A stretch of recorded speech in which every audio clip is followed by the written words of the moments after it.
बील के राजा एक शिव भक्त, एक देशभक्त और एक बेटी के भक्त। आई थिंक उससे पावरफुल कॉम्बिनेशन हो ही नहीं सकता। From an age perspective, from a character perspective ऐसा कुछ नहीं था जिसके लिए मुझे सोचना भी पड़े। इस माध्यम के द्वारा हम उन बच्चों तक पहुंचना चाहते हैं, उन लोगों तक पहुंचना चाहते हैं और हम हमारे अनसंग हीरोज के बारे में बात करना चाहते हैं। ऐसे भी लोग थे जिन्होंने हमारे पहले ज्योतिर्लिंग और पहले मंदिर को बचाया और जान भी दे दी उसके लिए। आज वैसा ही माहौल चल रहा है और हमें एकजुट होके एक साथ होके रहना। बील के राजा एक शिव भक्त, एक देशभक्त और एक बेटी के भक्त। आई थिंक उससे पावरफुल कॉम्बिनेशन हो ही नहीं सकता, क्योंकि ऐसे इंसान को आप हाथ भी नहीं लगा सकते। हामिद जी के साथ लड़े सोमनाथ के लिए, मुगलों के खिलाफ, दरिंदों के खिलाफ। यही चाहा उन्होंने कि हमारे देश को कुछ होना नहीं चाहिए, और जो ऑलरेडी लूट मची थी उसको उन्होंने रोकने की कोशिश की। तो I think from an age perspective, from a character perspective ऐसा कुछ नहीं था जिसके लिए मुझे सोचना भी पड़े। और कहानी इतनी खूबसूरत थी। देखिए, हमें स्कूल में भी हमेशा सिखाया गया तो हिस्ट्री की बात करते तो हमें ताजमहल के बारे में और शाहजहां के बारे में और औरंगजेब के बारे में सिखाया गया। लेकिन ऐसी खूबसूरत कहानियाँ जो हमारे देश, मैं हमेशा कहता हूँ 28 स्टेट्स और 9 यूनियन टेरिटरीज, उसके बारे में और वहाँ के हीरोज़ के बारे में किसी ने हमें नहीं सिखाया। और आज इस माध्यम के द्वारा हम उन बच्चों तक पहुंचना चाहते हैं, उन लोगों तक पहुंचना चाहते हैं और हम हमारे अनसंग हीरोज़ के बारे में बात करना चाहते हैं। अब जब गुजरात की बात करते हैं तो हमेशा लगता है कि बिजनेस वाले, फैमिली वाले, खाना पीना उसी के बारे में सोचते हैं, लेकिन नहीं, वैसा नहीं है।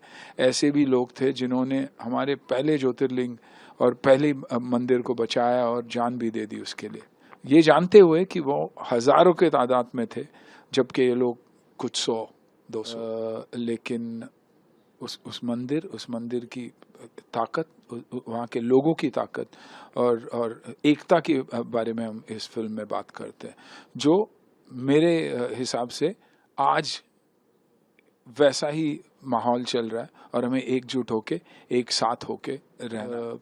जब काम कर रहे थे तब कन्विंस थे कि हम जो जिस ट्रैक पे चल रहे हैं वो एक सही ट्रैक है और एक ऑनेस्ट नैरेटिव है ये। सफल फिल्म के लिए पूरा यूनिट लगता है जी। एक्सपीरियंस है आपको डायरेक्टर के साथ? पहली बात तो मैं सल्यूट करूंगा प्रोड्यूसर को, क्योंकि मैं प्रोड्यूसर्स को हमेशा मानते आया हूँ। मुझे लगता है कि जो लक्ष्मी प्रोवाइड करते हैं, हम उन्हें हमेशा एक प्रोडक्शन मैनेजर और एक मैनेजर के तौर पे देखते हैं कि अच्छा ये प्रोड्यूसर है। कभी भी उन्हें हाईलाइट नहीं करते। लेकिन यहाँ मैं कन्हू भाई के बारे में कहना चाहूँगा कि he somebody is put his money where his mouth is, he is put it into a project जो नेसेसरली बिकने वाला नहीं था। और मैंने पहली बार कन्हू जी से कहा था कि कन्हू भाई आप फिल्म बना रहे हो, बेचेगा कौन? इसे यार बना लेंगे, अच्छी बनेगी तो बिकेगी। एंड आई वाज लकी कि मुझे प्रिंस जैसे डायरेक्टर मिला जिसके साथ मैं पहले भी काम किया हूँ। एक बजटेड फिल्म को उसने एक ऐसी विजन दे दी कि कल सारे सीनियर जर्नलिस्ट थे, मेरे दोस्त थे, उन्होंने बैठ के जेन्युइनली, क्योंकि मेरे साथ वैसा ही है, अच्छा नहीं है तो अच्छा नहीं है बोल देते हैं, लेकिन जेन्युइनली उन्होंने कहा कि अगर film even is 10% as good as this, you guys have made a good film. तो फीलिंग अच्छी है। म्यूजिक मॉन्टी, जिन्होंने लेजेंडरी लोगों के साथ काम किया है और म्यूज़िक दिया, संजय लीला बंसाली जैसे लोगों के साथ काम किया है, वो हमारे फिल्म के साथ जुड़े। बैकग्राउंड हो, म्यूज़िक हो, जान लगा के उन्होंने फिल्म की। सब्जेक्ट सुन के एक्साइटेड थे, देखने के बाद डबल एक्साइटमेंट में उन्होंने कहा कि मुझे टाइम लगेगा, लेकिन I will give my best for this film. Suraj की लाइफ में बहुत अप्स एंड डाउन्स आए, सूरज और आकांक्षा के साथ और यंगस्टर के साथ काम करते हैं, तो आपका एक ऑरा है, वो लोग हेजिटेट करते हैं या कैसे जज करते हैं, आप कैसे कंफर्टेबल? देखिए, मैं जब भी कुछ करता हूँ तो मुझे पता है कि हीरो कौन है, हीरोइन कौन है फिल्म में, और ये फिल्म चलेगी तो किसके वजह से चलेगी। I am one of the characters, लेकिन लीड तो सूरज ही है और हमेशा सूरज रहेगा। डरे हुए थे इनिशियली कि क्या होगा, सूरज को लेंगे तो सोशल मीडिया ये जो टॉक्सिक दुनिया है वो क्या कहेगी। लेकिन जब सोचते हैं तो बोलते हैं टॉक्सिक लोग हैं कौन? कैंसर दिखता नहीं है कभी भी, तो उसको एलिमिनेट किया जाता है, सर्जरी करो, कीमो और इसकी ज़रूरत ही नहीं पड़नी चाहिए, रेडिएशन की हटा ही दो। तो आई थिंक हमने हमारे जहन से, दिमाग से, दिलों से निकाल दिया, and it doesn't matter to us. But today when I see the film, Suraj is unbelievable in the film, you know, लगता तो है, no, he is a very honest boy, you know. और मैं यही सोचता हूँ कि अगर आन की ज़िंदगी में ऐसे कुछ होता, would he be able to handle it? But he's handled it. He's handled 12 years of hell and come back. Yeah.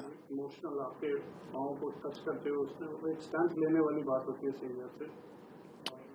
No, you know, feel होता है। बच्चे हैं, we've gone through tough times, we've cried. He's come out of something really tough. And मैं खुश हूँ उसके लिए, क्योंकि आप अगर क्लाइमैक्स देखोगे, ये रोल प्ले करने के लिए साक्षात कोई भक्त होना चाहिए शिव जी का। जैसे कांतारा में वो शेट्टी लड़के में एक्चुअली स्पिरिट घुसा हुआ है, क्योंकि मैं I belong to that area, I know how it is. तो his last 20 minutes was not performance, his last 20 minutes was real, and that's why the world connected to it. इस फिल्म के बारे में मैं कुछ नहीं कहूँगा, but the climax where he is fighting, आपको लगेगा कि शिव जी का ही भक्त है, शिव जी का एक रूप है। He is got that look, he is got that personality. वो बॉडी हो, उसकी आंखों में देखिए, हमने यहाँ एक्शन किया है, वेपन्स, कॉस्ट्यूम सब ठीक है, लेकिन जो आंखों में बात है ना, आपको वो दिखाई देगी। That love for the country, the love for the daughter, the love for Shiv ji, वो आपको इन किरदारों में दिखाई देगी। सिर्फ हमारे में नहीं, हमारे साथ जो बच्चे हैं उनमें भी आपको ये दिखाई देगा। जब हर हर महादेव बोलते हैं तो यहाँ से बोलते हैं।